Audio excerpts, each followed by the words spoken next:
Hi everyone. Welcome back to English Fab, where learning English is practical, useful, and fab. Have you ever been unsure whether to use have to or must? Or maybe you've heard someone say, you don't have to do that, and wondered if it means you can't do it or it's just not necessary.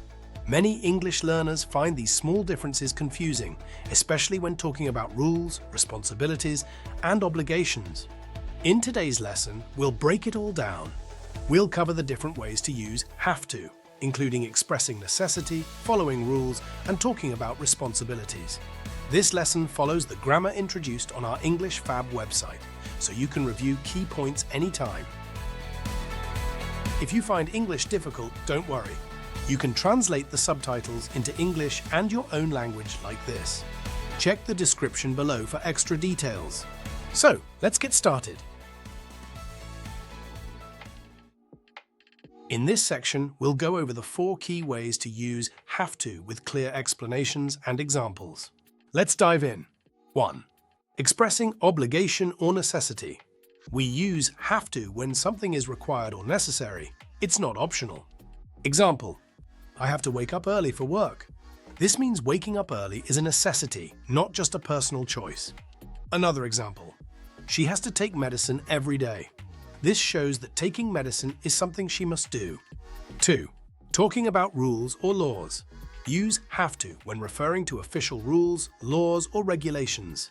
Example: you have to wear a seatbelt while driving. This isn't just a personal rule, it's a law that must be followed. More examples: passengers have to show their ID at the airport. You have to pay taxes every year. Whenever there is a legal or official requirement, have to is the right choice. 3. Describing responsibilities.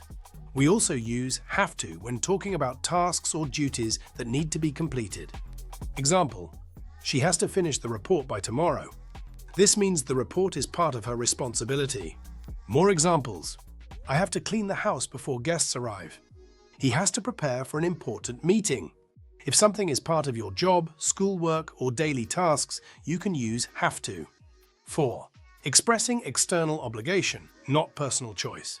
Unlike must, which can express a personal decision, have to often shows that the obligation comes from someone else, a rule, or a situation. Example: students have to submit assignments on time. The students don't decide this. The school or teacher sets the rule. More examples: we have to follow company policies.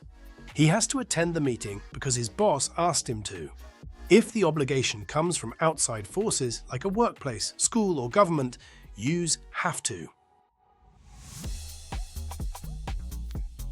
Now that we've covered the different ways to use have to, let's go over some important tips to help you use it naturally and correctly in conversations. 1. Have to versus must. A common question is, what's the difference between have to and must? Have to refers to an external necessity, something required by rules, laws, or other people. Example: I have to pay my bills. This is required by financial responsibility. Must expresses a strong internal obligation, something you feel is personally important. Example: I must apologize. This is a personal decision because you feel it's the right thing to do. Although they sometimes overlap, must sounds more formal, while have to is more common in everyday speech. 2. Negative form, don't have to. Be careful, don't have to does not mean something is prohibited. Instead, it means something is optional or not necessary. Example: you don't have to come if you're busy. It's your choice. More examples: she doesn't have to wake up early tomorrow. You don't have to bring anything to the party. If something is not necessary, use don't have to. 3. Question form, do you have to? To ask about obligations, use do you have to. Example: do you have to work on weekends? More examples: do we have to wear a uniform? Does he have to take an exam? This is a great way to ask about rules, responsibilities, or requirements. 4. Use had to for past necessity. When talking about something that was necessary in the past, use had to. Example: I had to study all night for the exam. More examples: she had to take a taxi because she missed the bus. They had to move because of their job. Since must doesn't have a past form, we use had to instead. 5. Practice common phrases with have to. The best way to master have to is by practicing common expressions. Here are a few. I have to call my friend later. She has to wear a uniform at school. They have to leave early for the flight. Great job. Now you know how to use have to talk about obligations, responsibilities, and rules. Understanding when to use it and how it differs from must will help you sound more natural in English.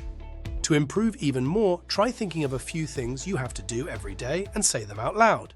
The more you practice, the easier it will be to use this phrase naturally. Okay, thanks for watching today's lesson on English Fab. I hope you found these English tips useful and feel more confident. Remember, practice makes perfect, so try using these phrases in your daily conversations. If you enjoyed this video, don't forget to give it a thumbs up, share it with your friends, and subscribe for more Fab English lessons. Until next time, keep practicing and stay Fab.